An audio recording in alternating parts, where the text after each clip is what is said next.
Balancing equations. That's right, balancing equations. So this is an important tool that you'll need to know. Let's go ahead and start out with a very simple case. Let's say that your equation was H2 plus O2 turning into H2O. Now in this case, there are a couple of important things to remember, okay?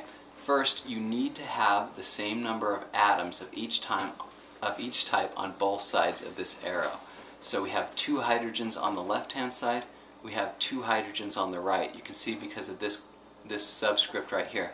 Now the subscript always refers to the element, the atom that's right ahead of it, okay? So 2 hydrogens.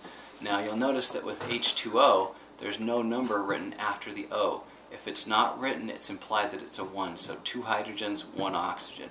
So that makes sense. Now, if we have 2 hydrogens on the left and 2 hydrogens on the right-hand side of this arrow, then they're already balanced. We don't need to mess with that anymore. But you'll notice that we have 2 oxygens on the left. We have only 1 oxygen on the right.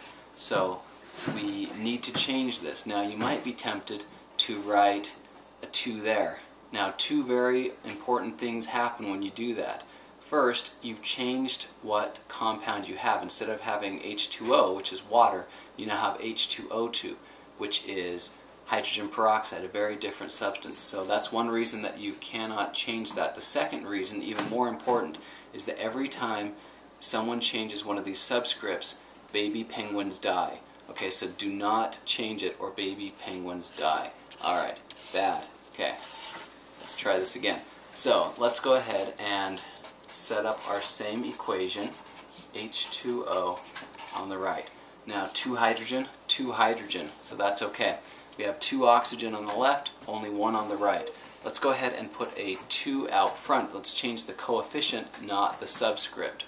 Now by doing that, now we have 2 oxygen, but we now have 4 hydrogen, so we need to rebalance the hydrogen. Let's go ahead and put a 2 out front here. 4 hydrogen on the left-hand side of this arrow. 2 times 2 is 4 hydrogen on the right. 2 oxygen on the left, 2 oxygen on the right. So that works. It's now balanced. Let's try one that's a little harder. Let's do methane, which is natural gas, plus oxygen combining to form carbon dioxide and water. Okay, we have 1 carbon atom on the left, 1 on the right. So those are balanced. Leave those alone. Okay, we have 4 hydrogen on the left, only 2 on the right. So let's go ahead and put a 2 out front. Now we have 4 hydrogen, 2 times 2 is 4 hydrogen. Now I'm leaving oxygen for the very last, and I just find that it's easier that way. It's just personal preference. But what we have here is we have 2 oxygen here, okay? But we also have 2 oxygen there, for a grand total of 4 oxygen on the right-hand side of our arrow.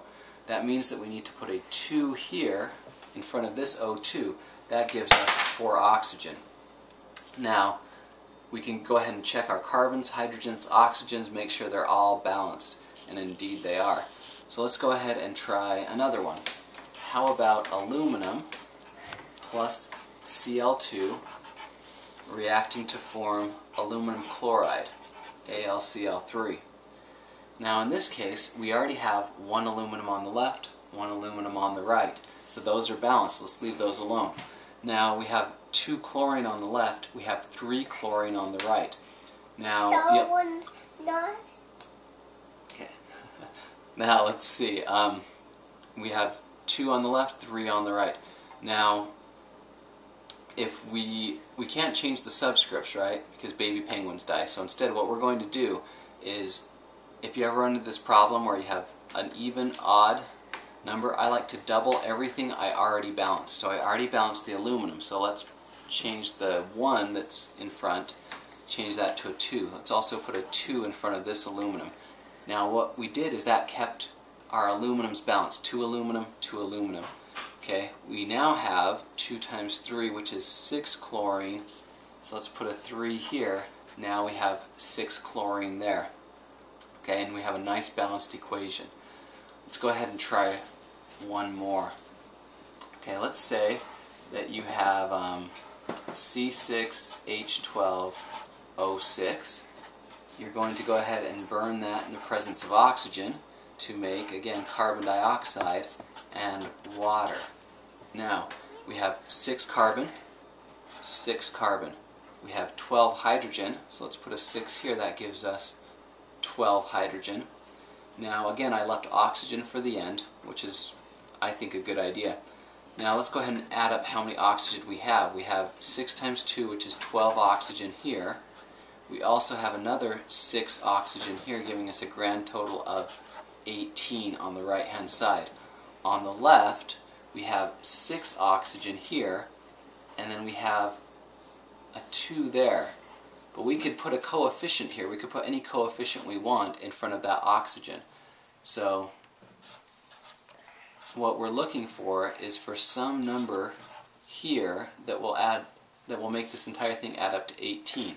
Now, you could do a little algebra and solve for this. You could just start plugging in numbers and find out what happens. But eventually you'll realize that if we put a 6 here, 2 times 6 is 12, plus 6 is 18. That gives us 18 oxygens on the left, 18 oxygens on the right. So again, this is the basic idea behind balancing equations. Okay, a couple of key points. Again, remember that you need the same number of atoms on both sides of the equation. Okay, same. If you have 6 carbon on the left, you need 6 carbon on the right. Okay, also important, don't change the subscripts. Okay, only change the coefficients. Okay, and then also if you unbalance something, unbalance an element like we did up here with our hydrogen, by balancing the oxygen we ended up unbalancing the hydrogen. That's fine. Just go back in and rebalance the hydrogen. Okay, and then also if you run into a problem like this one here, where we ended up with an even number of chlorines on the left and an odd number on the right, then I like to just go ahead and double everything that I already balanced. That way it'll solve the problem for you and save you a lot of work. So again, thank you for joining us on Floating Mike Hands. Alright, I'll see you later.